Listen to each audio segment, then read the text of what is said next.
Good morning, everyone. Welcome. Thank you for joining us for this Stand Up for Healthy Schools training session. And we are here together making history. This is the first community organizing session for this new nonprofit. And through the magic of Zoom, you are going to spend the next 90 minutes learning how to advocate for vaccines, masking, social distancing, and other public health measures in our schools. And we have more than 80 people registered for this training from across the state. More than 24 Oregon cities and towns are represented, from Gearhart and Nehalem to Grants Pass and Ashland to Redmond and Bend. Thank you for caring for the health of our children and for the care of your communities.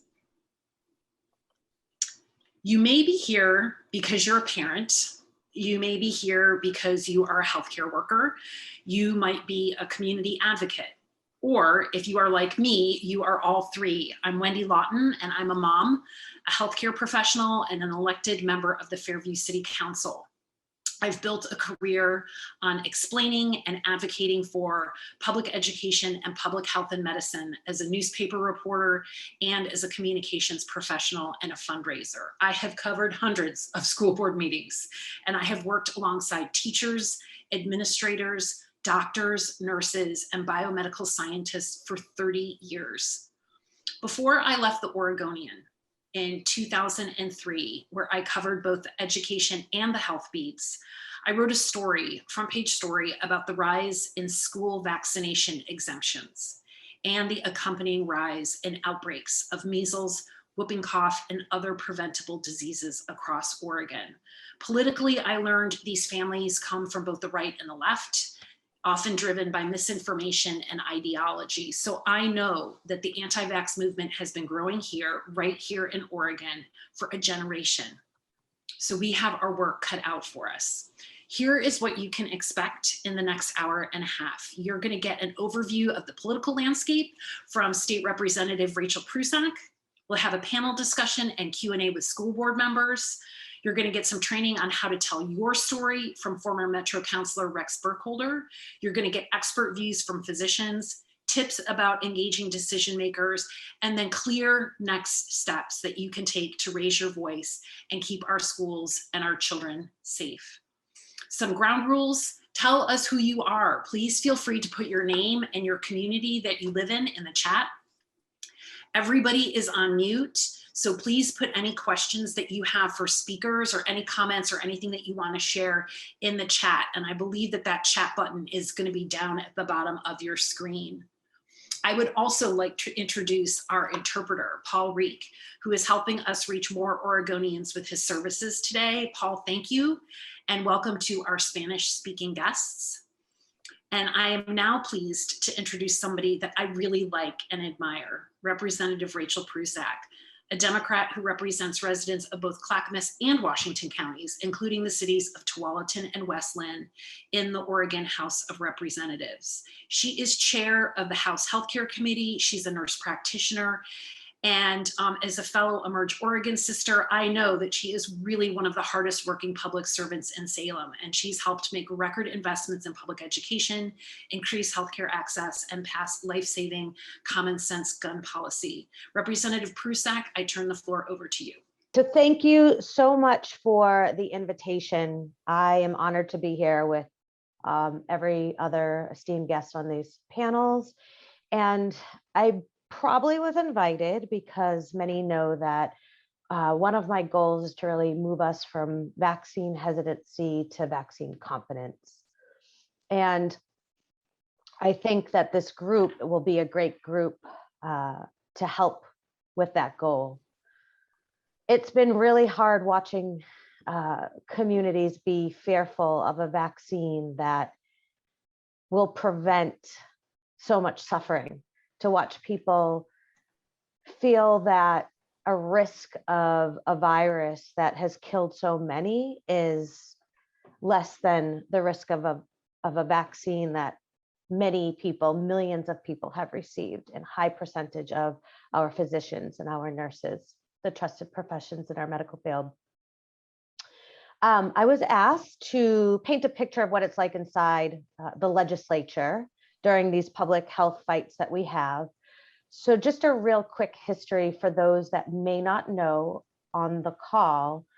Currently, there's exemptions for vaccines, and the law protects those that aren't vaccinated due to a qualifying medical condition or a philosophical religious belief. And currently, those claiming a religious exemption only need to fill out a form. So in 2019, House Bill 3063, which I was a chief sponsor of and passed out of the House Healthcare Committee, would have made Oregon the fourth state in the country to remove philosophical or religious exemptions available to parents who didn't want their kids vaccinated. And at the time, I supported the bill because while I believe parents have a right to not vaccinate their children, they don't have the right to put other children in the community at risk. And currently, thousands of parents are using those exemptions in Oregon. Large percentage of Oregon kindergartners claiming at least one for a vaccine. And if the proposed changes had become law, we would have been added to, at the time, 4 other states that had done that.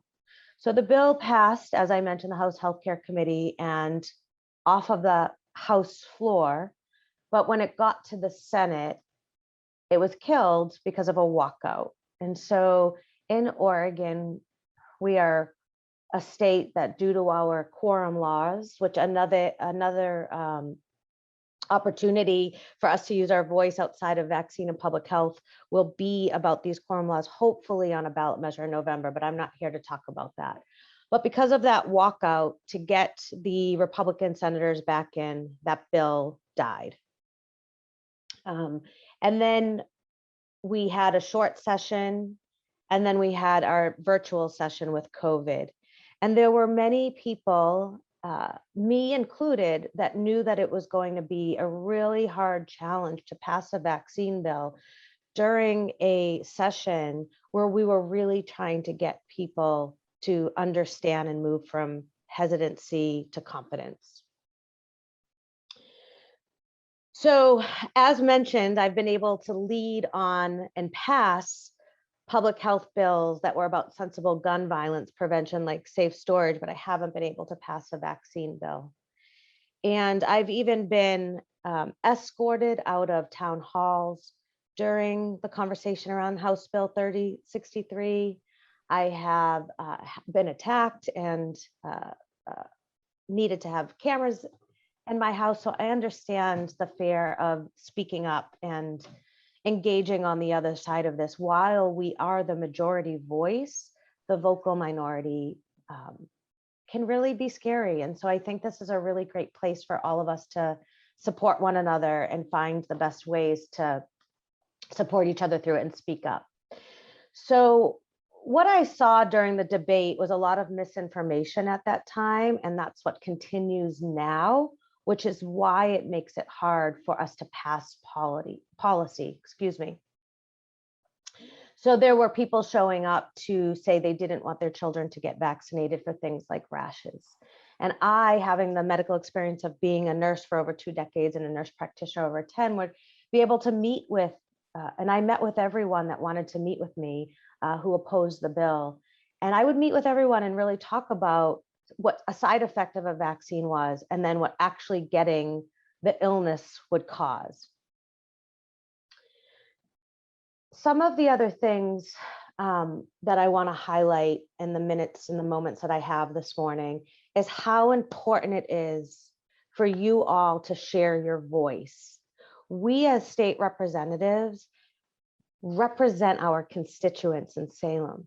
So even some Democrats during the debate in 2019 didn't take this vote because they heard from their constituents who opposed the bill and not necessarily from those that supported the bill. So legislators and school board members need to hear from the voices of you that are here today and those that you can support through the process. And I just want to thank you in advance for being that voice. The power of your voices and your community can make a difference in policies that support public health. Your story and your voice is so needed during these trying times. And your voice can actually make the impactful difference of how we get out of this pandemic and prevent future ones from ever causing this much suffering. I do believe it's now more important than ever that you advocate for your families and communities to add your voice to shape policy that improves public health and safety. And I believe, and bet if you are here, that you believe we have an obligation to protect one another. And I hope those that can be vaccinated will choose to put the safety of our communities above the political rhetoric and help end the pandemic, and again, prevent future ones from causing this much suffering. And I truly believe your voices can do that. If you can elevate your voices of your community, then legislators will be able to take that on. School board members will feel supported and be able to take that on. And then before I pass over the mic, I just want to say, I believe we got here because our nation doesn't necessarily prioritize investments in public health. And it's why I ran for office, so that I could bring my frontline perspective as a nurse and a nurse practitioner to remind everyone that are passing policy to start prioritizing public health. Those nations that have and do have done a lot better in getting communities vaccinated. So thank you again for having me here today. And I am going to stay and listen in and learn from everybody else on the call. Thank you. Oh, Representative Prusak, thank you so much for your perspective and for your leadership in Salem. I'm really grateful. Now I am proud to introduce Carrie McPherson Douglass from the Bend Lapine School District Board of Directors, which she co-chairs. Carrie is a Bend native, a social entrepreneur and leader, a mother of two, a former teacher and an entrepreneur. She is co-founder and co-CEO of School Board Partners, which is a national nonprofit dedicated to supporting elected school board members around the country lead for equity and innovation. Carrie, welcome. Thank you so much, Wendy. I am so excited to be here. Nothing gets me more fired up than seeing people excited to get involved in the political process. So thanks for everyone who took the time to join us on a Sunday morning. And as Wendy said, I've been supporting school board members around the country for about 3 years now, from the murder of George Floyd and the racial unrest that followed that, and then throughout the COVID pandemic. And it has been hard, but it is also really exciting. And I think it's important to remember that the pandemic did a couple of things. It changed the political process and education in a few really important ways. And one is that parents had a front row seat to their kids' education in a way that had never happened before. And that can be scary and that can be hard, but I think ultimately it's a really good thing, because the more people have transparency and involvement in processes and the more they want to get involved, it's ultimately a good thing for democracy if we can harness it well. And the second thing is that the public is paying attention to school boards and other elected officials more now than ever. And again, scary, but also gives us the chance to really professionalize and use our power appropriately as the community stewards of our public schools and other government institutions. So really exciting time. I'm so excited to introduce the three panelists joining me today. Liz Goodrich, who is a director on the Redmond School Board and lives in Redmond, Oregon. She is among other things, going to talk today a little bit about being a minority voice on the school board, and how difficult that is, especially when the majority of the board is sympathetic to a vocal minority in the community. Also joined by Sami Al-Abdrabbuh, who is a PhD, the chair of the Corvallis School Board and president of the Oregon School Board Members of Color Caucus. And among other things, he'll be sharing with us today his success as a leader of color, working to advance work on educational equity. And finally, Ben Bowman, the board chair of the Tigard-Tualatin School Board. He lives in Tigard, has a master's degree in education policy, and was the former chief of staff to the chair of the House Education Committee, and is currently the chair of the school board. So like many of us, has had to gavel down on folks without masks and had police escort folks out, as many of us have experienced. So quickly, I'd love the three of you each to just tell us when you were elected and why you ran for school board. And Liz, why don't you start us off? Thank you. Thanks for having me, and thanks for that introduction, Carrie, and welcome to the other panelists this morning. I know I've met Sami, but Ben, I don't think we've met before. It's a real pleasure and an honor to be here. I ran in 2000, I was sworn in 2019. My tenure on the board is just over 2 years, but it feels like 200. I have not had a normal experience. I mean, I was on for just a short period of time before we went into COVID world. And I ran as a former teacher, a person raised by teachers, married to a teacher. I believe strongly that public education is an important part of our fabric of democracy, and that all kids deserve education, and teachers deserve to teach in districts that support them as they do the important work. So it was, education ease is my native language. I was raised speaking that way. So, and I care deeply about Redmond and wanted to contribute in this way. So that is why I ran. Thanks, Liz. So thanks. Sami? Thank you, Karen. Thank you, everybody. Really excited to be here. My name is Sami Al-Abdrabbuh. I go by he, him, his, and I was elected. I'm coming for 5 years now on the school board, elected in 2017. A couple of years before that, I decided to get involved in public service. And the reason was I saw the national news and I saw what I do in real life in engineering and as an educator. And I see the difference educators make in children and youth and adolescents' future. And it's very phenomenal. And the national rhetoric, we saw populism happen in 2016. And I decided I need to choose whether to rant about it on Facebook or get involved. And I ran for a couple of times for a couple of things with the theme of education and public education. And eventually I landed on a budget committee and then got appointed to the school board as someone who was born here and migrated away with my parents to Saudi Arabia. I actually was not in the American system. I was in public schools, but outside the American system. So I tell people the first time I said the Pledge of Allegiance was in the school board meeting where I was sworn in. And the first time I visited a school was after I got appointed and I had 5 months to get elected. I decided to visit every one of our 13 schools, 12 and one public charter, and see how it is in our school system.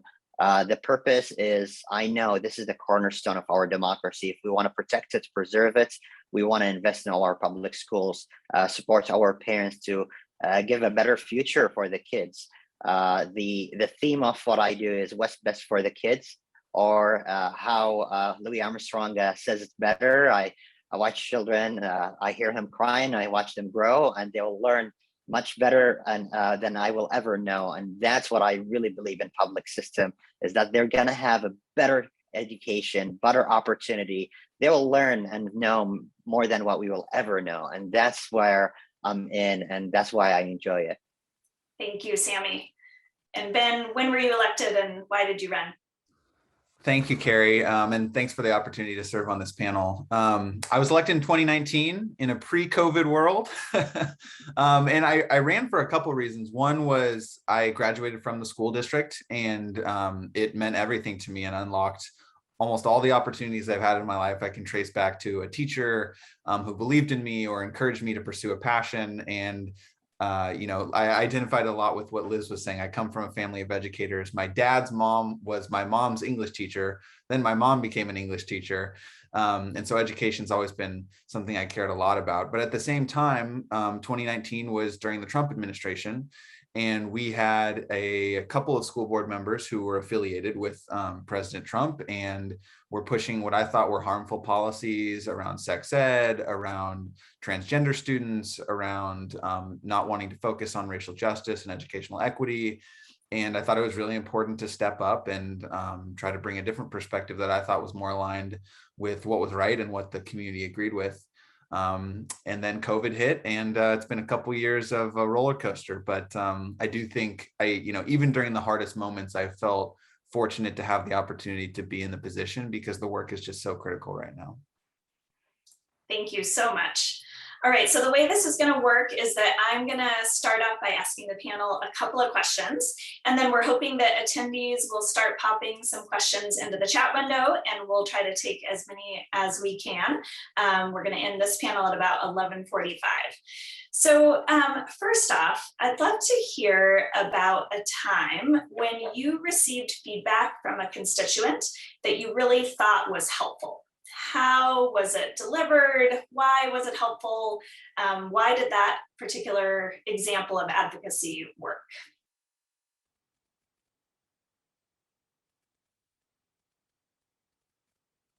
And feel free to jump in, whoever wants to go first.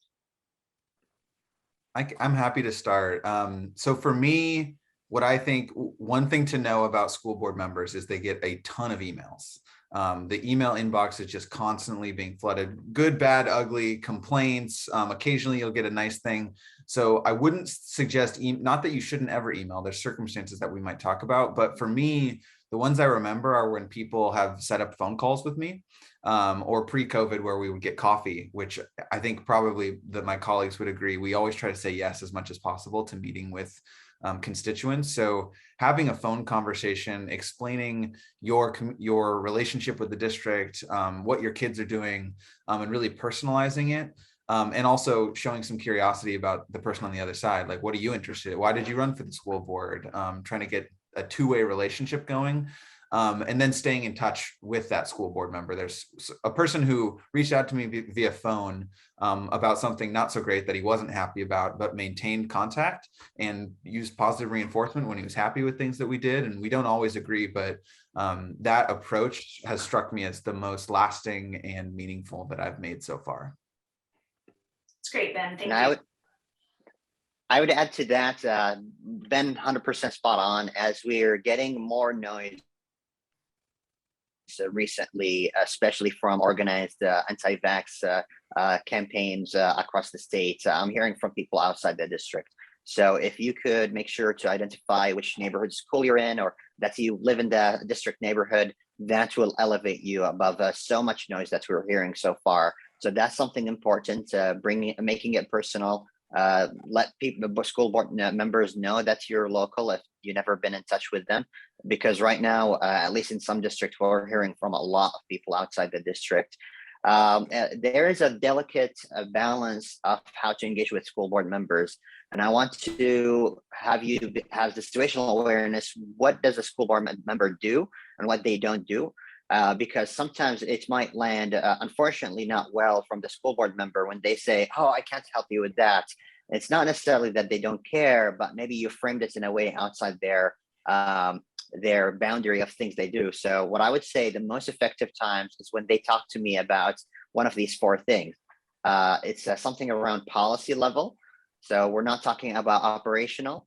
Maybe there might be an anecdote of a lived experience, which is very important to elevate, but it's not really an ongoing situation that might end up with a complaint. So as you go into a policy level, that's very effective. Our ears and eyes will be wide open. How can we help?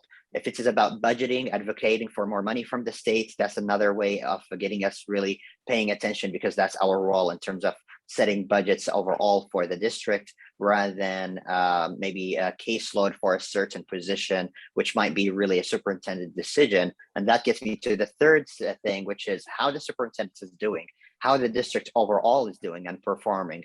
Are we actually having our eyes right on the goals of the school district? So when someone tells me about, let's talk about goals, let's talk about metrics, even though metrics can be tricky sometimes in terms of where we are right now and what we can measure and what we cannot measure. So these are the things that are really important. one thing I want to be very careful, if you have a complaint ongoing, try to distance yourself. Unfortunately, we are a dragon of 4 or 5 hats. One of them is being what I call the Supreme Court of the school district. So people will appeal a complaint all the way to us. And we have to have this judge hat or mindset whenever there's a prospect of a complaint. So it's really good to clear out the air and say, this is not related to a complaint. I really want to improve the progress of whole districts overall rather than a certain situation with a staff member. Thank you so much, Sami. And before I jump to Liz, if you want to jump in, Liz, I'm actually just going to take a question from the chat because it's a great example of what you were just talking about. Sami really nicely outlined what a board actually does, which is hire and manage the superintendent, approve and manage the budget, write and pass and execute policy, and engage with the public. We do not run the system. We should not run the system, and we should not be asked to run the system. So there's a great question in the chat. Michelle from Ben says, my daughter is in middle school and shares often that she sees students with their masks down and refusing to put it up. How should she respond? And so I would say to Michelle, and I tell parents this a lot of times, it's really important to work up the chain of command. So initially, this is not a good question for the school board. The first thing I would want your daughter to do is go to her teacher. If it's not resolved there, I would want you to go to the principal. If it's not resolved there, go to the principal supervisor. If you need help finding out who the principal supervisor is, that's a question you could ask your school board rep. And only if it has not been dealt with kind of up the chain of command, might you want to then come maybe give public at a school board meeting and share your concern just to elevate it at that level. But again, only once you've given the folks that are in charge of managing classrooms, schools, and the system, would that kind of be appropriate for a school board member to possibly get involved. So just wanted to use that as an example. Liz? Yeah, so I just want to echo what Sami and Ben have said, that if the public, to have a fundamental understanding of those roles that boards play. I also appreciate constituents that come at their communication with the board with a specific request based on understanding of the role that we play. And that they're thoughtful. And, we've gotten so many emails right now are so heated and the rhetoric has gotten really out of hand. So I appreciate the measured emails with a specific ask in the appropriate lane. And it's interesting. I haven't had in all those emails that we've gotten in the last COVID forever, 5,000 years, it feels like, not once have I been asked to meet with a constituent, because I really feel like, correspondence right now is more about making a point or something that they're not necessarily out of curiosity. And I'm going to have my first phone call this week. So I will say one person. So that's, I think I appreciate constituents that come at it having looked at a policy and then want to ask follow-up questions and a specific ask. Yeah, I agree with everything everyone said. The only thing I would add is start by saying thank you. And I would say that that's true of every elected official you are advocating to, whether you agree with them or not, because regardless, they are giving of their time for public service. And it's really helpful just to hear a thank you for serving, and then everything that everyone else has said. Thank you. Yeah, even the emails that come in that are super hot, that fundamentally disagree with my worldview and point of view. If they come in with a thank you, it makes it easier to. Yeah, absolutely. Great. So still waiting for some other audience members to put questions in the chat. In the meantime, particularly around public health policy. So now thinking about masks, vaccinations, et cetera.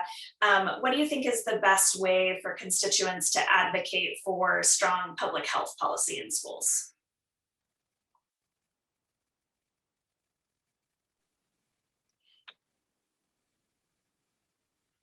Could you, so let me repeat the question to make sure I understand. It's where people can advocate for best public health policy measures in schools, right?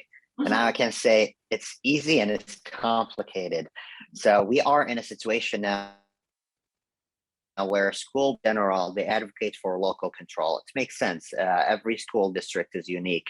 However, when you have a pandemic or an overarching emergency, you have to have this coordination, and sometimes for the state or the governor to help and support with some measures and mandates. So what I would say is public health measures are very complicated and also very straightforward at the same time. We do have policies as a school board where it is our capacity, our responsibility to make sure we do what's right for the children.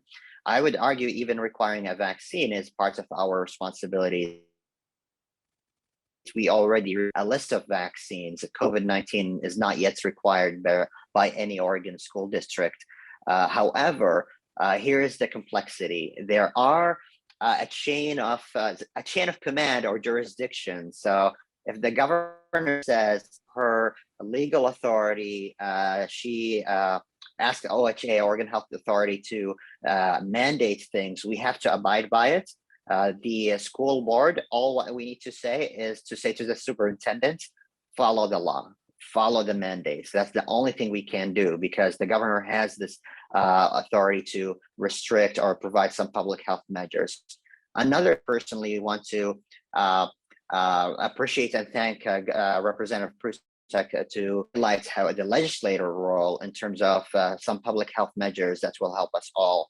We cannot do patchwork from one place to another. And sometimes we need the support in terms of funding, in terms of a mandate, and even really protection for local school boards not to go through that really hard conversation that is necessary, but sometimes it needs to be done on the legislator. So it is, in my personal view, something like public health measures in terms of exemptions, and whether the exemptions make sense or not. We need to debate that on the state level. And actually, as a school board, even if we require a vaccine, exemptions are a state law. We cannot change that. Which jurisdiction are we talking about is important. You could be working with your local foundation that supports the school district and advocate for more PPE, work with the superintendent or principal and ask how the federal monies are coming to your school district and how it's helping with better funding for resources, staffing, screening. All of these things are important, and you can have that discussion with your district, whether it's school board members or superintendent, in terms of understanding where the money is going and how can we push the envelope in terms of the advocacy. But I want to say the answer is really complex because of the different jurisdictions. Thank you, Sami. Anyone else anxious to answer that one, or I can move to another? I realize that a bunch of questions are going into the Q&A section as well, so we do have a number of questions to try to get to. You good? Okay, so I think this is a really important question. I've heard this a lot locally, so maybe we could dig in a little bit. Kimberly asks, how do we keep ourselves safe when what we say at a board meeting is being live streamed to conservative Facebook sites and we're being named and talked about on conservative Facebook groups? I think that's a really valid concern. You know, as elected officials, we've been dealing with our own safety, but we chose to run for public office. We sort of opted into that unfortunate situation. So any thoughts on how advocates, parents, community members should think about that risk reward balance when thinking about advocating to the school board? I would like to speak to this. I mean, I've had to have, I've been escorted out of a building, had police in my neighborhood during live streamed board meetings. And, you know, I've certainly grown a thicker skin. And I think the position that I put forward is based in fact, based in science, and based on truth. And so I just appreciate all the kind words of support from constituents and people from other places as well. And I just think it's part of the deal, Carrie, that, you know, we did sign up for it. It's a hard time right now. But I think if you can show your local elected officials support as they advocate for good policy and good execution of those policies. I don't know the question. Well, I think that's spot on, Liz. And what I would say, and I think everyone might have a different answer on this, but if you feel like you making a public comment puts you in physical danger or your family, I just don't think you should do that. You know, we have some level of protection, right? When we have police officers showing up, they're oftentimes like they have showed us in our meetings, like, here's where you're going to go if there's an emergency. It's a separate classroom in the back, etc. The audience doesn't necessarily have that level of protection. So I think you should be really careful. One tactic that you could consider is trying to build a coalition of supporters. So you're not just there on your own and sort of in isolation. And whether that be like a letter that multiple people sign, or a petition that you get people to sign, or in our district, we even let, 2 or 3 people go up and sit together when they're making public comment to have some sense of solidarity. So there's ways to do it where you're not just out on a limb by yourself. But I do think, especially in this moment of wild antics happening, and Liz, our commendation to you for all that you're putting up in Redmond. I know it's been really rough in your community at some of these board meetings, but I do think safety should come first I think this is the time, because of the virtual, we're not in person, and I don't foresee going back to being in person, because our superintendent, who's going to enforce the mask mandate from these folks coming into the building. So we don't actually have a path forward. So I think virtual meetings is a real opportunity. You don't have to show your video during public comment. It's a real opportunity to be able to make comments that the loud minority might get angry about in relative safety. So I think now is the time, until we have to go back in person. And I don't know when that's going to be, and I'm pretty sure I'm not going to like it. Yeah, I agree. I would add just 2 brief thoughts. One is to send an email instead. Emails are impactful. And 2 is to remember that in the vast majority of cases, the bark is so much louder than the bite. I similarly have offered dozens, if not hundreds at this point, opportunities to meet with people in person who are angry, and they rarely take me up on it. They really mostly want to be angry, but definitely take safety first, for sure. We've got a question here from Bill, wondering about teachers unions and their stand on masking, and wondering who's making the policy decisions, the members or the leaders, and maybe just relevant for this board. How do you think about the teachers union stance on these issues? How do you work with the teachers union? And is it helpful for school board members to advocate directly to the union or not? Or sorry, is it helpful for parents to advocate to the union directly or not? Yeah, so I would say, I would answer in terms of the mask mandates or requirements. They are above our paycheck. And by the way, we were volunteers, but it's something that is not within the decision making of the school board, in terms of we say we don't want to mask anymore because it's something from state law and from the Oregon Health Authority and Oregon Department of Education. So we have to comply with that. Otherwise, there will be really big fines for us. So I would say definitely that's where we are. Our locals are very supportive of our mandates in terms of. Yeah, our union, our teachers union, came out with a very strong statement to their membership. They lost some members because of their strong position about masks and vaccines. But I do know that the teachers union was in very much in support. And yeah, Ben, our teachers are all of our paperwork's in too. We only had 2, but yeah, it was a relief. We counted that a win on Friday. I'm going to take one, maybe two more questions, and then panelists, if you want to go through the chat or the Q&A and type some answers, I'm sure that people would appreciate that. We've got a question here about saying, I appreciate the importance of advocating in one's own district, but if your own district isn't a problem, how would you recommend that people approach advocating either in nearby districts where crazy stuff is going on, or even nationally? So after we made a decision to do more work on equity groups regarding vaccine requirements, and we did not require the vaccine right away, I got a phone call from Lincoln County, a neighboring county, and she shared her lived experience about vaccines and how it's important, how she's disappointed we did not require vaccines right away. And I was really appreciative because we're in the same boat.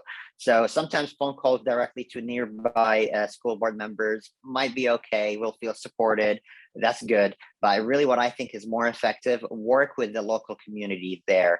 So ask about their own teachers union, PTAs, if there's any local group advocating. So personally, in my personal capacity and parts of advocacy for school board members of color, I'm working with parents in Albany, parents in Newburgh, and other places where I'm talking with them about strategies to advocate for. So definitely there are venues to do it. Reaching out directly to school board members might not be the most effective way, but I think the best effective way is really to work with the community there and see who's working there. Yeah, I totally agree. And I don't want to overstep here, but I don't know if folks are following what's happening in Newburgh. But Newburgh is right down the street from where I live in Tigard, and it's where they have banned pride flags and banned BLM symbols, and they're going after every student belongs. And it's just a very hostile situation. And one thing to remember, some of these people who got elected, who are conservative, they got money from all over the state, from Oregon Right to Life and other conservative groups that went into these local districts to elevate specific candidates.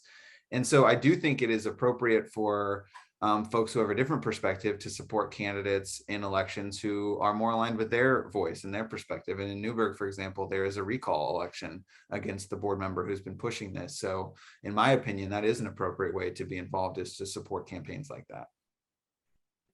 All right, I sadly have to hand it back to Wendy. Liz, Sami, and Ben, thank you so much. I hope you'll stay engaged in the chat. I will throw my email address into the chat. I'm happy to talk with parents or community members after today about how you can get involved. Thank you so much. Wendy, back to you. Oh, Carrie, thank you so much. And thanks to everybody. That was a really, really terrific panel. Thank you to all of you for your work. And now I get to introduce Rex Burkholder. He is a longtime leader in Oregon and an advocate for both science and for students in our schools. He's a strategist with We Win Strategy Group, and he's a former elected Metro counselor. Rex is a trained biologist, and he worked as a science teacher and in Northwest Forests. He started the bicycling revolution in Portland as a founder and policy director of the Bicycle Transportation Alliance. And if you love Oregon's Outdoor Schools program, thank Rex. He makes it happen, serving as the lead instigator with the Oregon Outdoor Education Coalition. Rex, the floor is yours. Well, thank you very much. But I want to say thank you as someone who served in elected office and had some controversial issues and had to work with people of all kinds.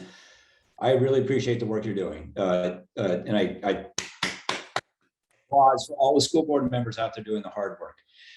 And I, of course, have lots of opinions, but I'm not going to talk about that today. What I'm going to do is talk about how to effectively communicate. And you just heard a great in-person lessons, firsthand lessons about what people will listen to. And our decision makers, as you can understand, especially school board members who are volunteers, you know, they're limited in their time, they're limited in their scope of ability to act. And Sami did a great job laying out those three areas that they work in. And all elected officials, of course, this just doesn't apply to school boards, but you know, anytime you want to communicate with elected officials, it's really important to understand what their role is, what they can actually do, and then talk to them like a person. I'm going to talk about communication. And the key thing there with communication is that it's a two-way activity. And it's not you just speaking, writing, Facebooking, whatever. It's really about is whether the people you're talking to hear you and actually hear your point. And that's your responsibility, not to come up with the perfect lecture or the perfect list of statistics, but to say, what can I say, or what do I write so that the person on the other end actually hears my message and may or may not change their mind based on it, but at least they will hear you. So these steps I'm going to talk about is how to be effective in terms of communicating with people. And the first piece is thinking about, I go through a process with people I work with, and we start with, we talk about the why. Why is this issue of ours important to us? And it's really about values. I'm going to show you a list of values here. There we go. Well, and this is a short list of values. There's only 444 different values listed here, and they're one person's ideas or a few people's ideas.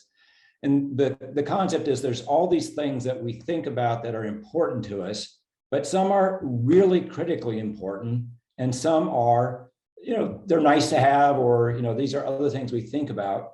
And so what I want to do is just a quick, and if we have, do we have the poll set up, Gavin, that we can do a quick poll here for you? Yes, so this is audience participation. What I want you to do is pick 3 of these here. Let's just do a number 1, because I think this would break it up. Let's just do number 1. Pick 3 that are critical to you. Just go click, click, click, and see what you think are most important values to you. Everyone in the audience, go for it.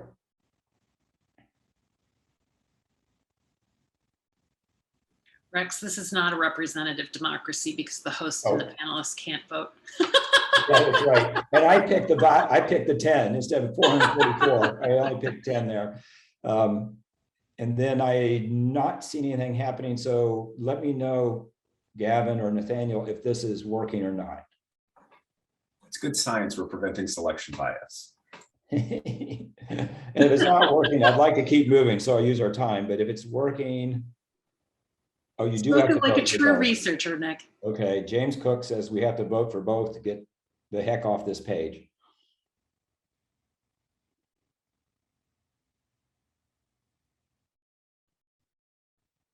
I feel like Jeopardy.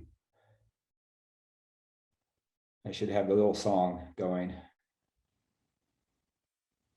Okay, so why don't we stop the poll there? And I don't know how to do that, Gavin or Nathaniel. And then do we have results? There we go. Okay, so again, because I picked through this myself, but if we take a look at just the general ideas here, simple polling on this one here, is that we can see, I'm just going to stay with the first one too. As I said, this is very selected already, but you can see jumping up, we have family, happiness, fairness as being pretty high in people's minds, health, community. And what I will say to you is, this is based on a lot of research done by a guy named Adam Davis. He has an organization called the Oregon Values and Belief Surveys. And he interviews people all over the state, does focus groups and polling. And what he finds is that there's kind of 3 top things that people all care about, whether they're Republican, Democrat, rural, urban, men, women. And they tend to fall in the area of family and community, the place you live in as being really important to you. Nature is up there. And then also, which is what I find really interesting, people care about the future. They want a good world for them, their kids, and the future people on this planet. So there are things that are very fundamental values people care about. And so when we talk about communication, I find it very important for us always go back, what is really important here? And in this case, when you're talking about school board and behavior at schools and vaccines, we tie this back into health, safety, our community, our family. Our messages are much more powerful that way.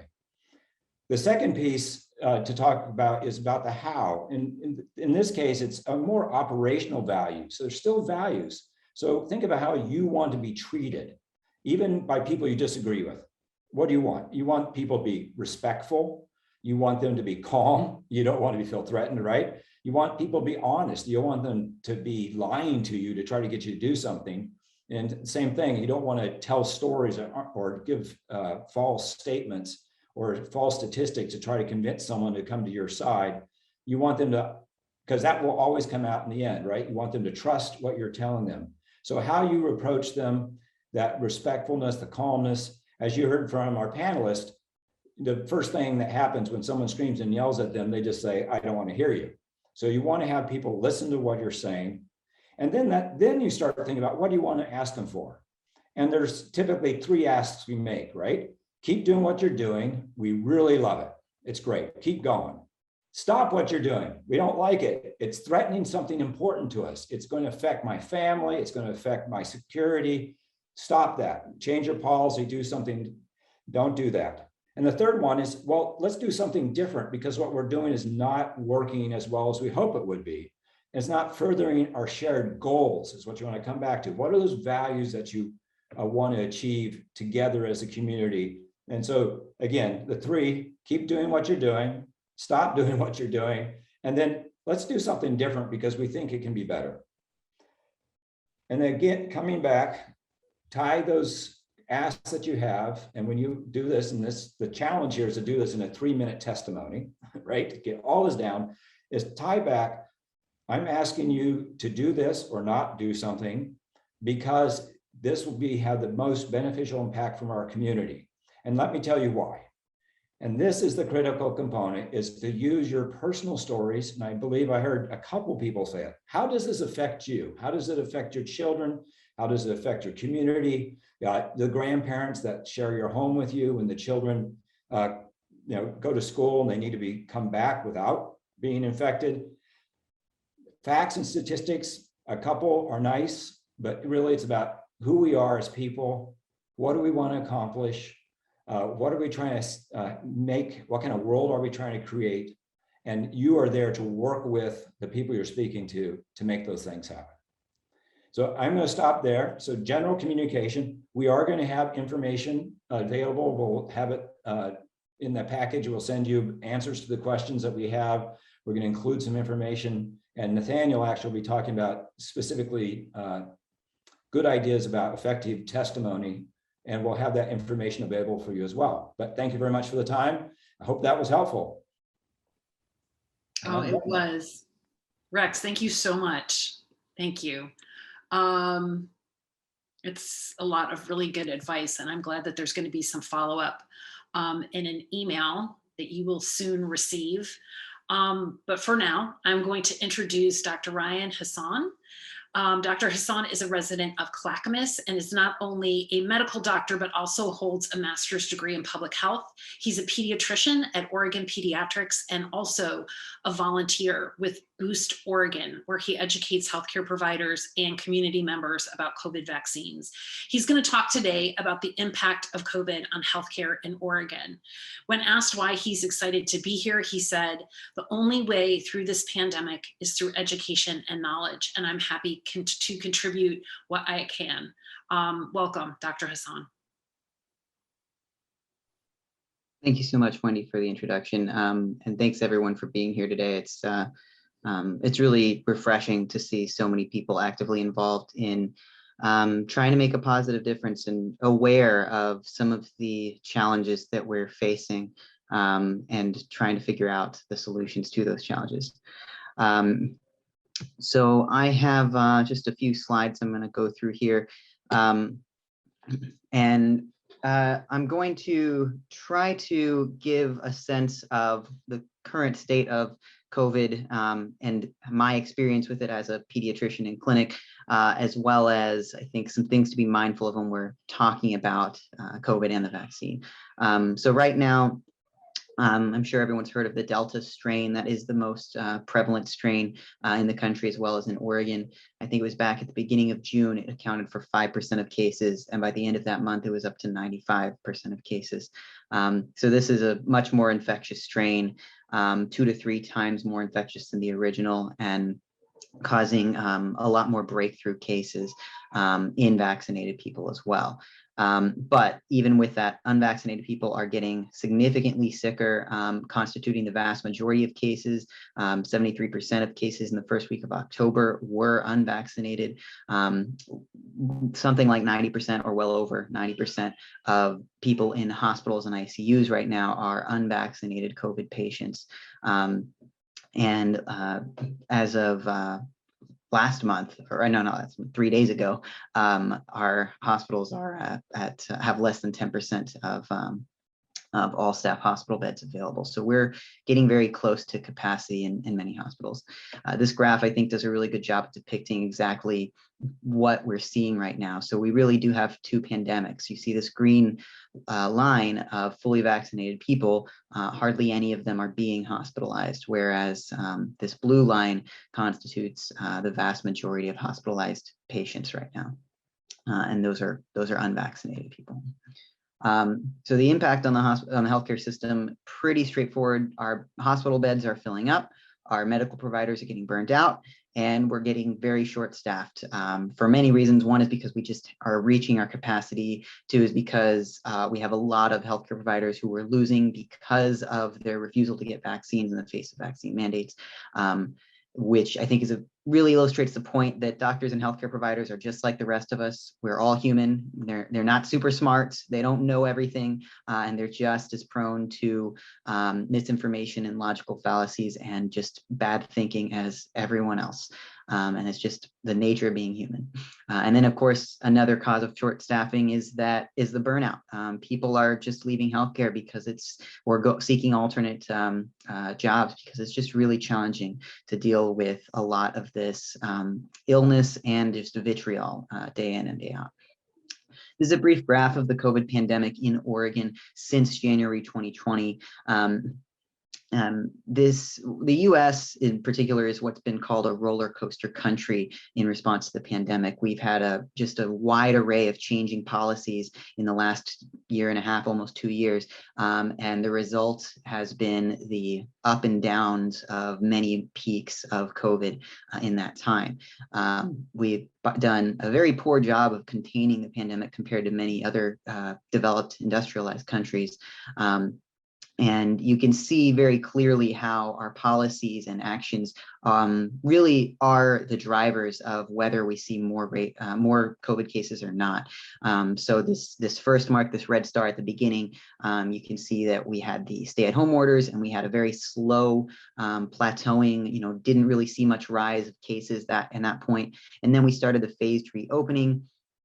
Cases predictably began to rise.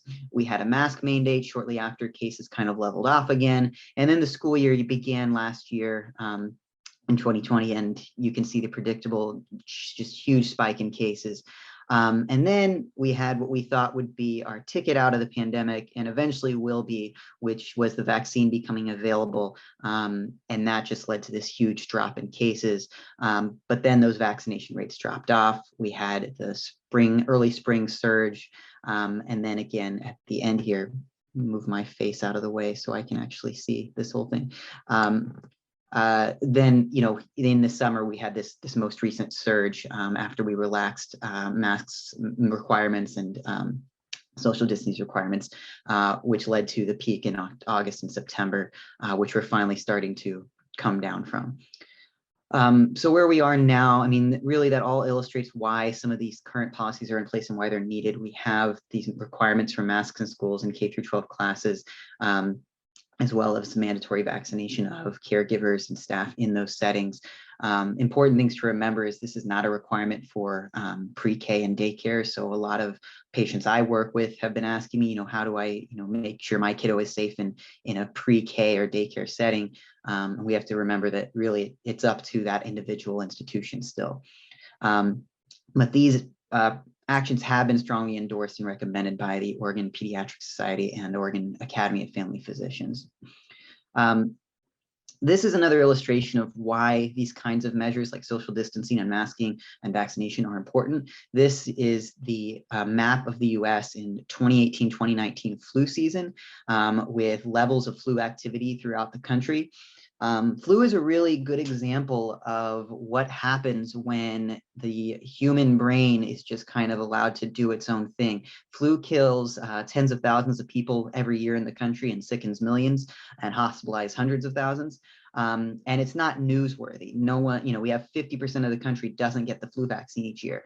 And it's because no one's scared of the flu. It kills all these people every single year, but it's not new. So it's not thing people are afraid of. So this graph is pretty indicative of a normal flu season. You can see many states in the country are up in this red high transmission zone.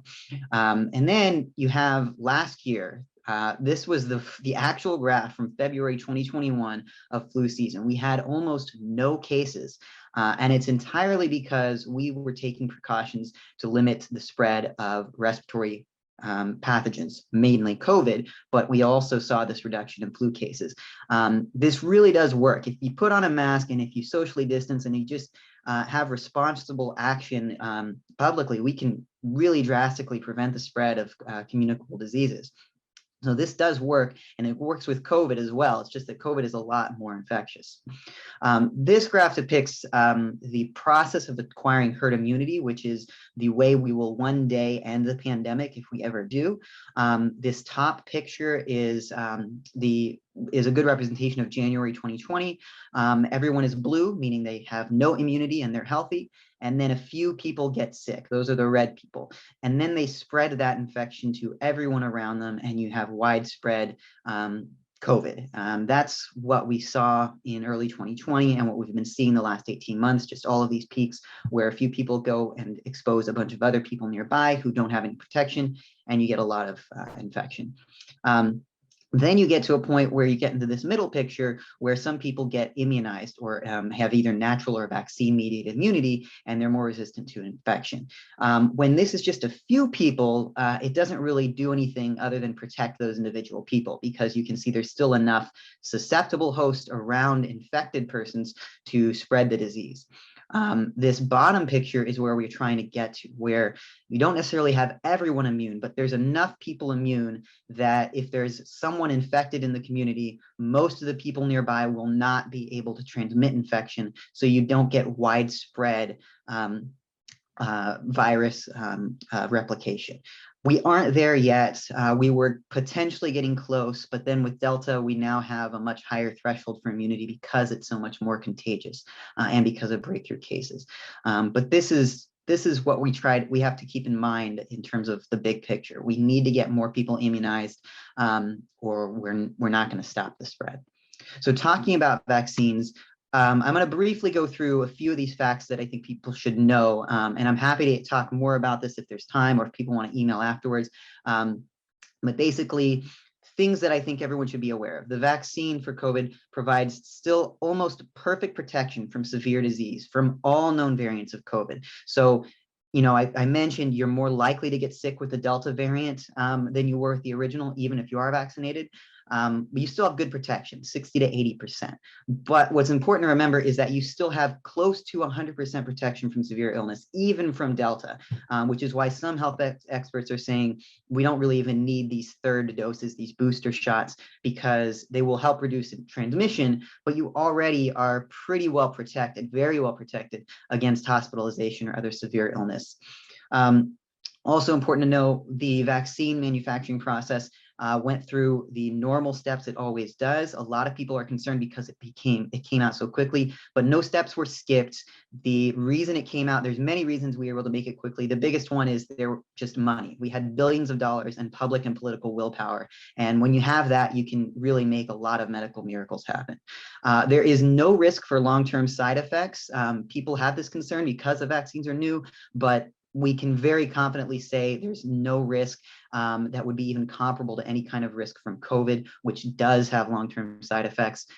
In all of vaccine history, there's never been a vaccine side effect that occurred within later than 2 months after getting vaccinated. and all components of the vaccine are eliminated from your body within that time. So there's no mechanism for you to have long-term side effects. Vaccines are extremely safe, extremely closely monitored, more so than foods and other medicines we consume regularly. And then the only contraindication to severe allergic reaction is if you have, or contraindication of vaccination is if you have a severe allergic reaction to a vaccine. Any other medical condition, people will often say, oh, I have this condition, I have diabetes, I'm immunocompromised, I'm breastfeeding, I'm pregnant. I'm not sure, maybe the vaccine is not a good idea.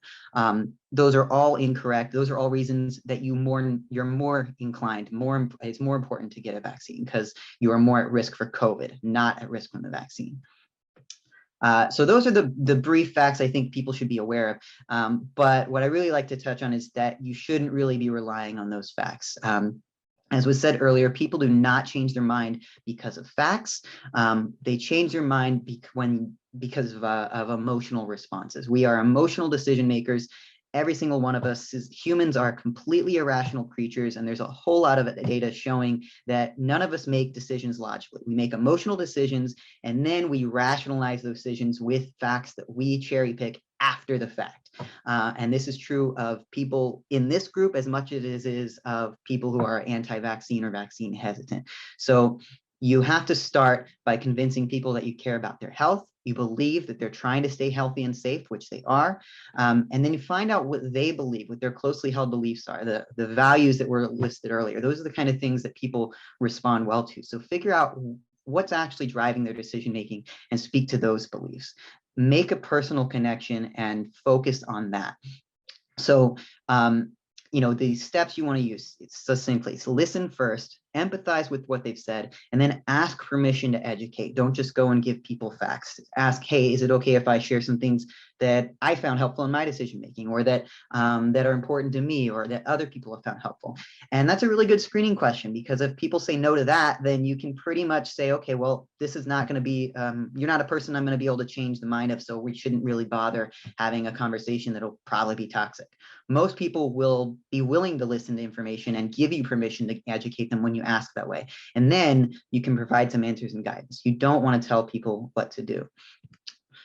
So a few examples that I think I'd like to share that help with me and my colleagues. So I've had several negative experiences where patients told, I had a patient tell me, I don't believe anything you just said.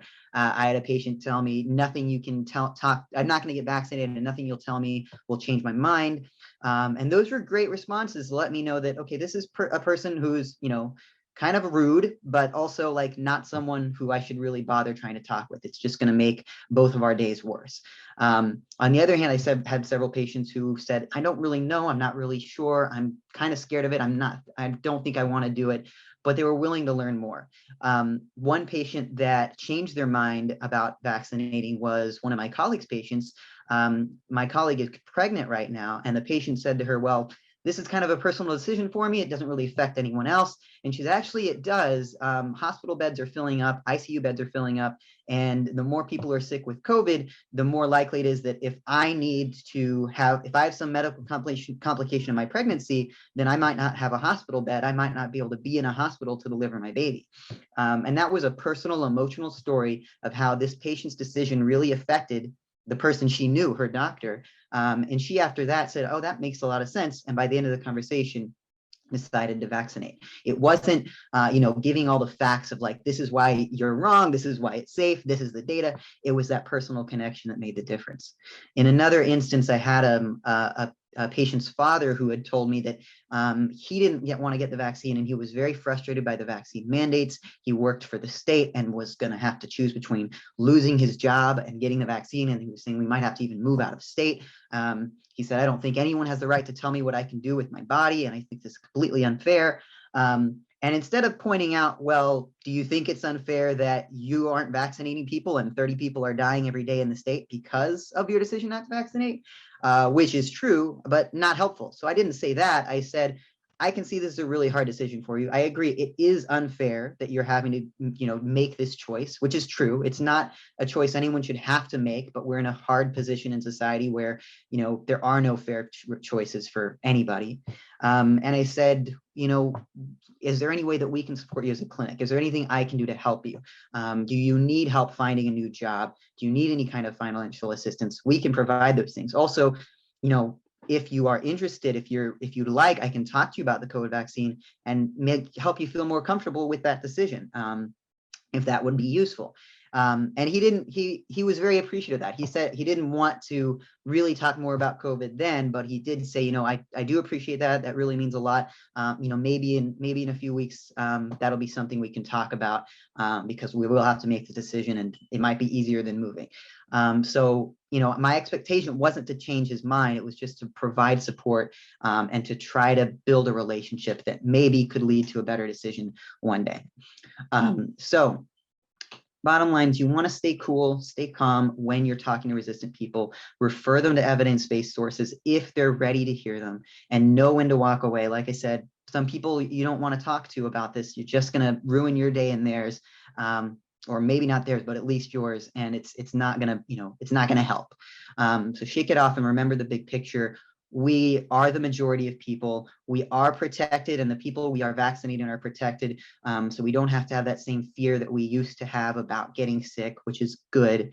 And, even though it feels like we're fighting a losing battle, which in some ways maybe we are, we have had a lot of successes. And the vast majority of people, including everyone here, science, the medical profession, they all agree that this is the right course of action, and they all have our back. So make sure you remember those things and take care of yourself, first of all. Like we said earlier, whether you're speaking at the school board or at the state legislature or to your neighbor, just make sure you're taking care of yourself first, because if you're not doing that, then you'll get burnt out really quickly, and you're not going to be helping anybody that way.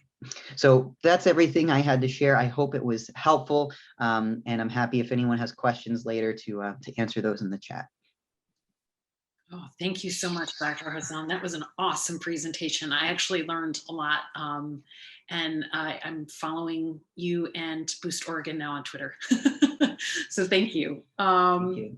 So now I want to welcome Dr. Nick Cashy. Dr. Cashy is the Clinical Vice President for Population Health at Legacy Health and is a Portland resident. He has been deeply involved in Legacy's COVID-19 vaccination outreach efforts to educate and vaccinate marginalized communities, as well as supporting their employee COVID vaccination mandate, ensuring all employees have access to information to make their decisions around getting protected against the virus, which includes an internal hotline for any employee to call and have a one-on-one conversation.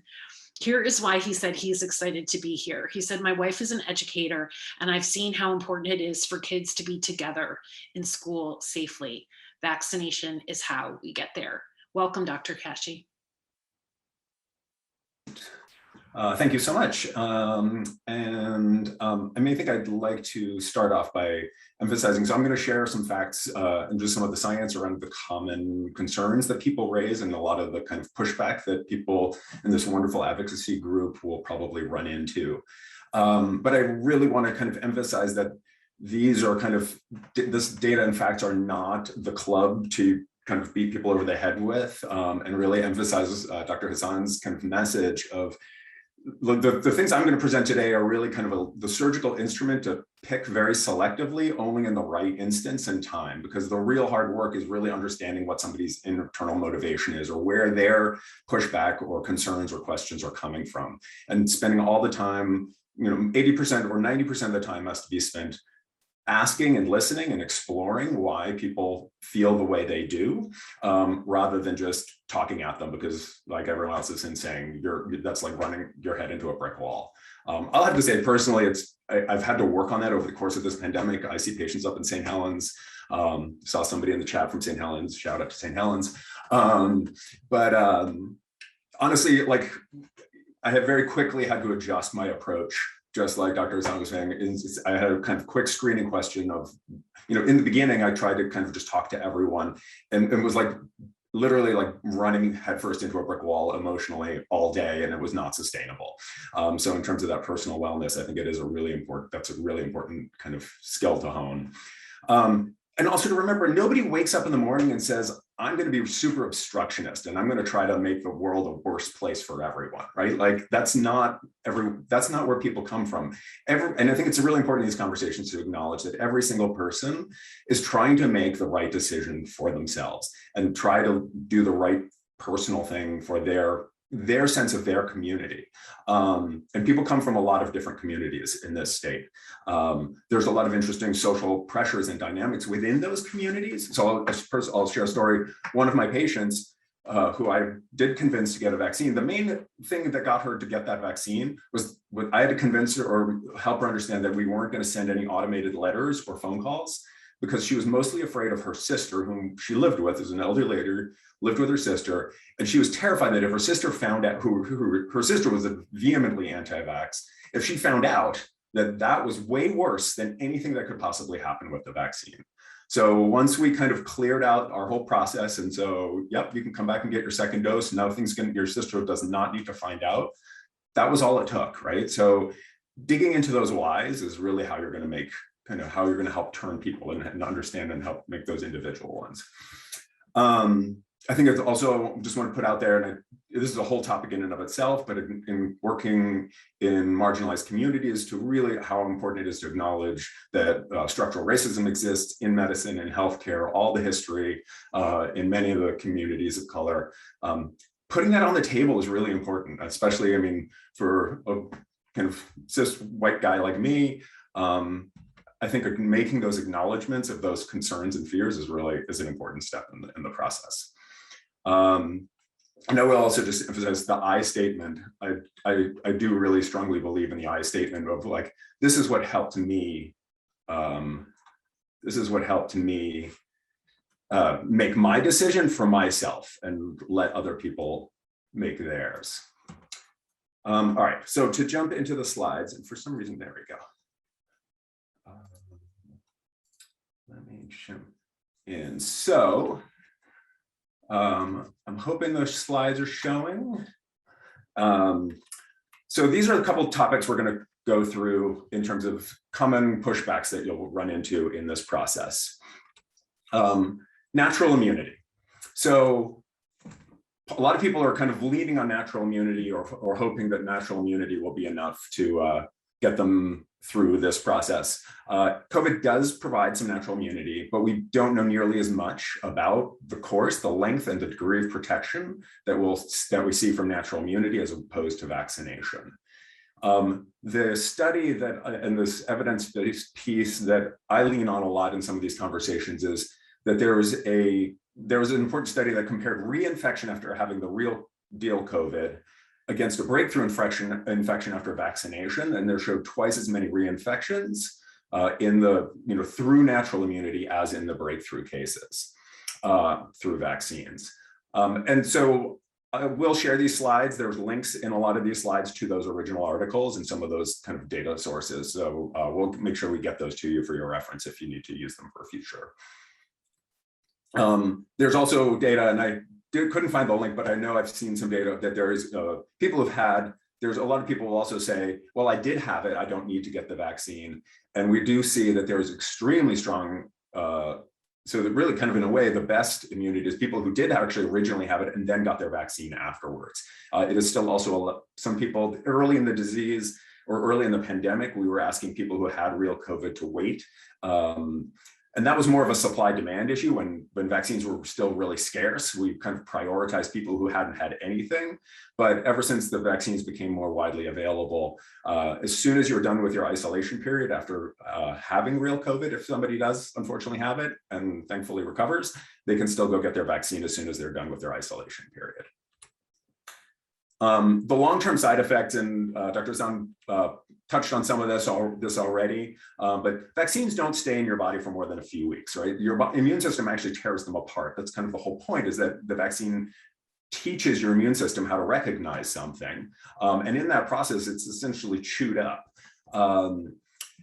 Every other we've developed, lots and lots of other vaccines.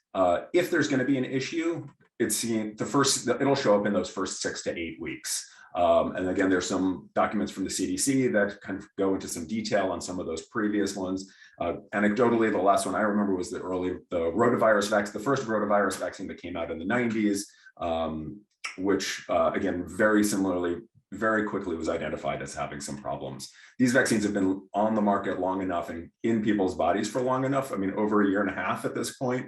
So I think we've really got a good sense of the safety of the vaccines. And as Dr. Hassan also said, I mean, nothing has been under the microscope the way this is. And the vaccine adverse reporting system, the VAERS system, I think the controversy or the discussion about the Johnson & Johnson vaccine and the clots that were related to those in younger women of childbearing age are actually a testament to how well we monitor for side effects, right? So there were 6 clots in the entire United States, spread out different cities, states, after 6.8 million doses had been given. So it's literally less than 1 in a million chance to get one of those blood clots. And we found 6 things in the, 6 individual cases in the United States within weeks, right? So again, it's just a testament to how effective that's. So back to the speed of rollout. So again, as Dr. Hassan mentioned, there were no safety steps that were skipped, and it was the billions of dollars that really allowed 100% focus on the vaccine. So they dropped everything else they were doing. And they also skipped any delays of having to essentially go and ask for money between the phases and start on production before the trials were complete, knowing full well that there was a risk that if they didn't get a thumbs up, they were gonna have to go toss everything in the trash and start all over again. But because of all the money they had, that allowed this acceleration. So just to look at it from a visual standpoint, in the normal process, you've got this in early development phase and these long arrow delays between like, okay, now we got to convince everyone, like, let's keep going. And we do safety phase 1 and then safety phase 2 and 3. And then as long as everybody agrees, then we're going to start making it, which takes, a batch of COVID vaccine takes 8 weeks to produce. And then it eventually ends up as shots in arms. And with the 100% focus and all the dollars, all those phases were still the same length, but they were just, they were able to do them back to back to back without having all those long kind of administrative delays. But the actual testing itself was all the same. The fetal cell issue comes up very frequently. So there's 3 phases to vaccine kind of creation, right? There's the development, which is inventing it, testing it, which is making sure it's safe to use, and then the production, making large enough quantities of it to distribute to people. Moderna and Pfizer did not use any fetal cell lines for development or production. The testing phase did involve testing against some 2 fetal cell lines, which were established in the 1960s. And we'll talk a little bit more about that in a second. Johnson & Johnson does use those same fetal cell lines for development and production, but there's still no cells in the vaccine itself. There are no fetal cells that are being injected into a person. And so these cell lines that we're talking about were from a couple of elective abortions in the 1960s, and those cells have been kept alive in the labs. And those cell lines are used to test all kinds of other medications. In most over-the-counter medications, Tylenol, aspirin, Tums, Benadryl, there's a laundry list of other day-to-day things that have actually went through exactly the same process.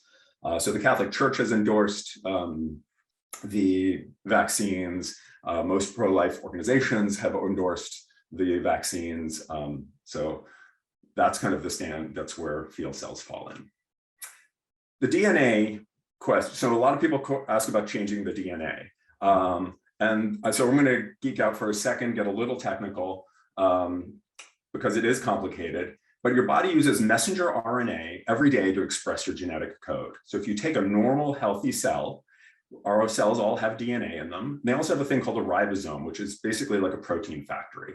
So on a normal, everyday, your DNA sends a little messenger RNA, which is essentially like it's almost like an order ticket in a restaurant, to the ribosome, and the ribosome will make proteins that your body uses to do things, making antibodies, everything that you're building muscle, whatever it is that your that your DNA codes for. This is the basic process how it works. So these vaccines don't do anything to the DNA. What these vaccines are is essentially a new order ticket that gets sent in, that goes to that ribosome, that protein factory in the cell, that produces the spike protein, just the surface protein for your immune system, to trigger your immune system to recognize. But if you'll notice the DNA part, there's no direct interaction there. The vaccine doesn't actually get in there in any way, shape, or form. The vaccine is using part of your the normal process that your body's cells use to function. I'll touch upon pregnancy. So there were 2,500 pregnant women included in the initial trials, and they watched those women very closely. There was no increase in miscarriage rate. There's no increase in birth defects in the population, and in all those babies. The babies that were born while those women got vaccines were all fine. Again, there's a link for some data in there. Breast milk also passes antibodies that can help protect babies and not vaccine.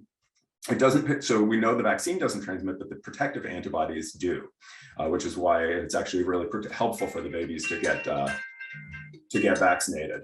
I think on a personal note, we have seen horrifying cases of COVID during pregnancy. We have had to deliver babies by C-section while their mothers were still intubated in the ICU.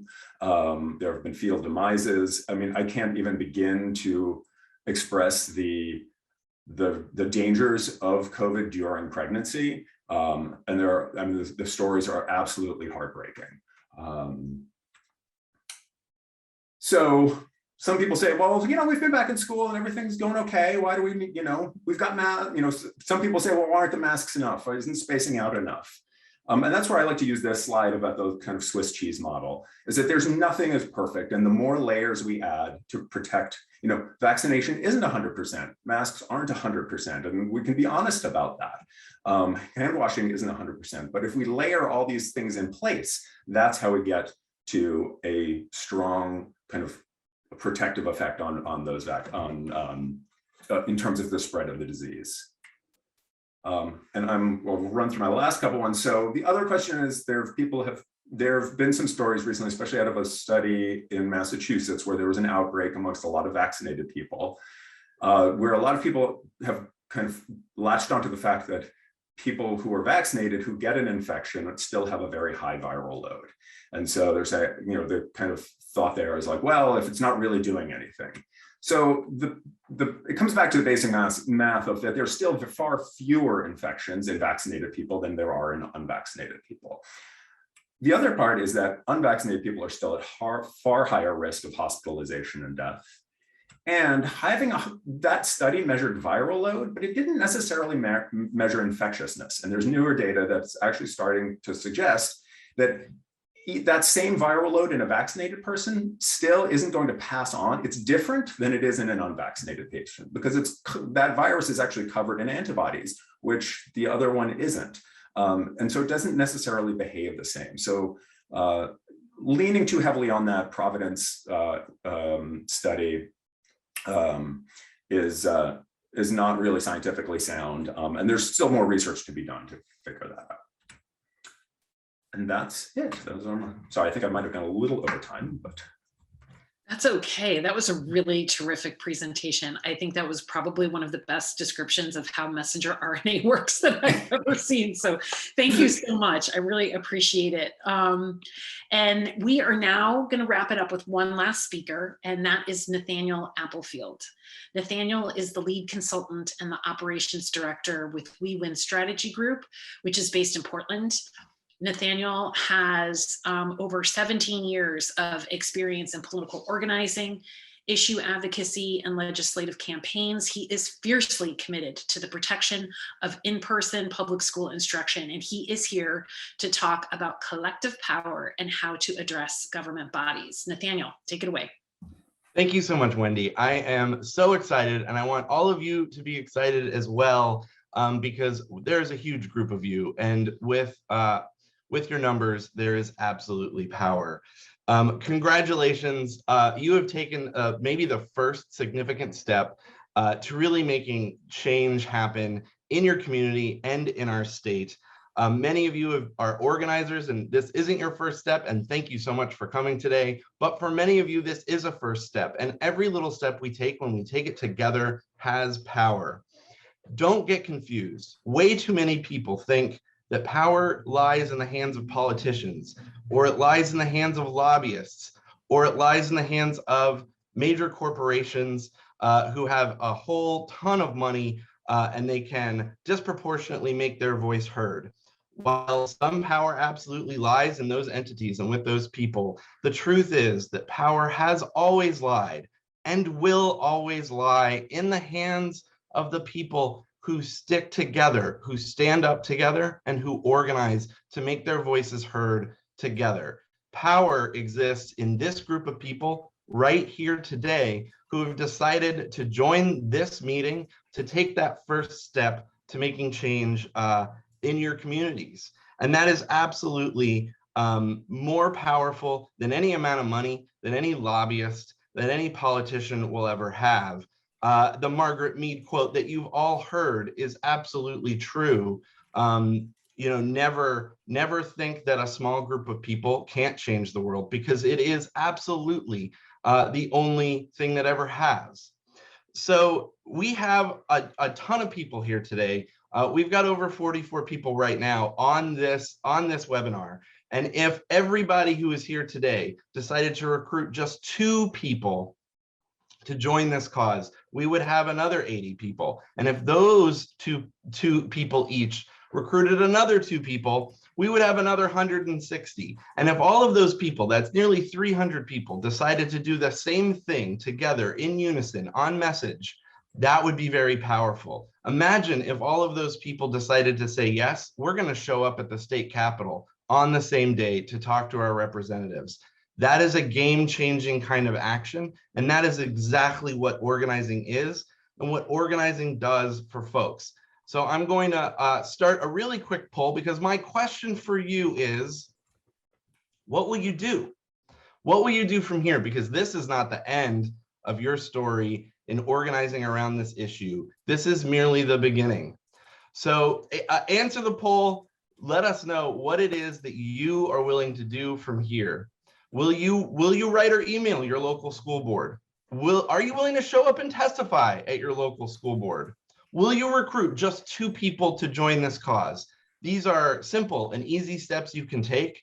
It doesn't take a lot of time to make a big difference. When we act together, little bits add up to huge, huge mountains of power. I'm going to leave that poll open, and I'm going to go over some basic tips and guidelines so that you can be effective when you're communicating with either your school board or maybe your local city council or even the state legislature.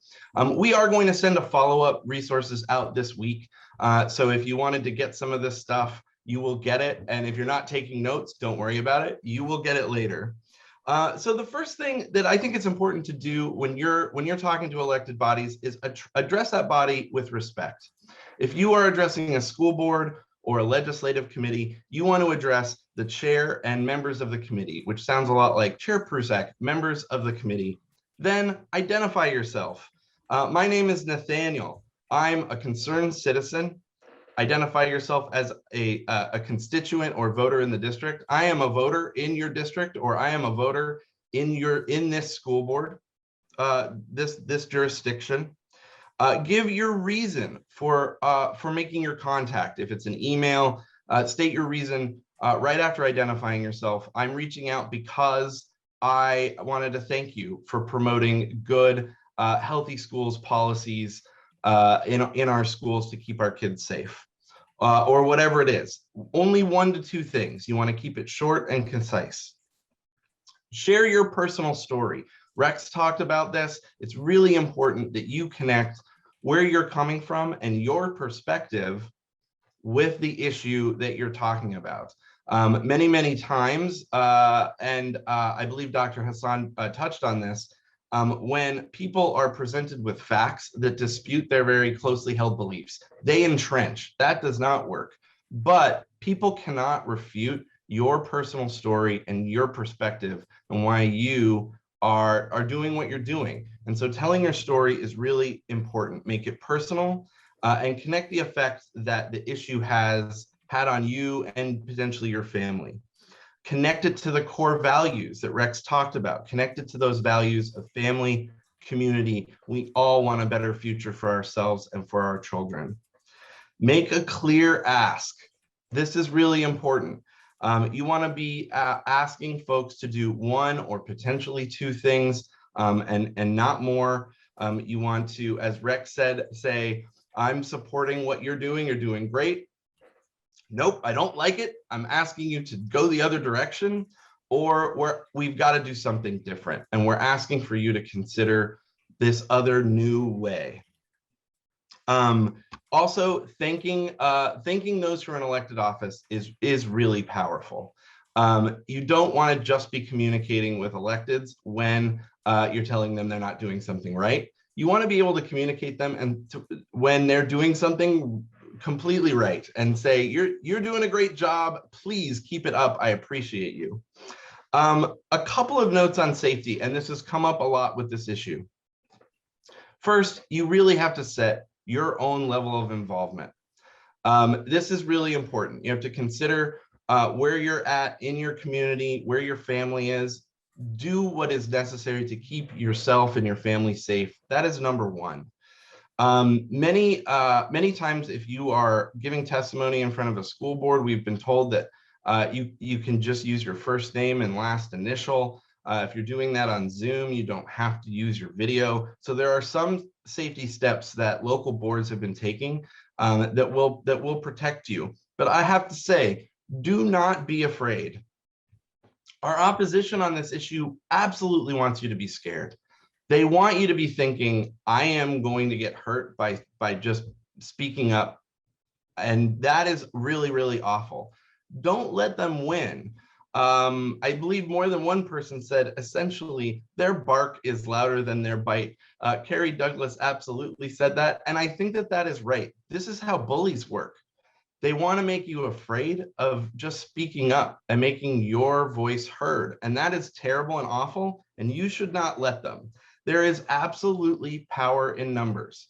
So one of the best ways you can be safe if you're going to, for instance, testify at a school board meeting is to bring a friend, and bring a friend with a cell phone that can videotape if something starts to happen while you're talking.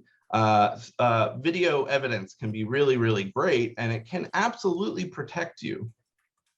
Also, if stuff's going out onto Facebook groups and that stuff includes threats of violence, you should track that and you should report that to Facebook. They won't always do the right thing, but they do have an internal reporting system. And most platforms do.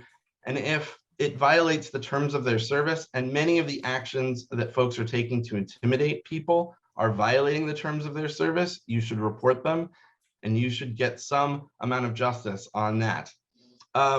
Please do what it takes to be safe, but join the movement, recruit more people to join the movement, and we will absolutely be in touch in the coming days and weeks to make significant steps to ensure the health and safety of our schools and our communities.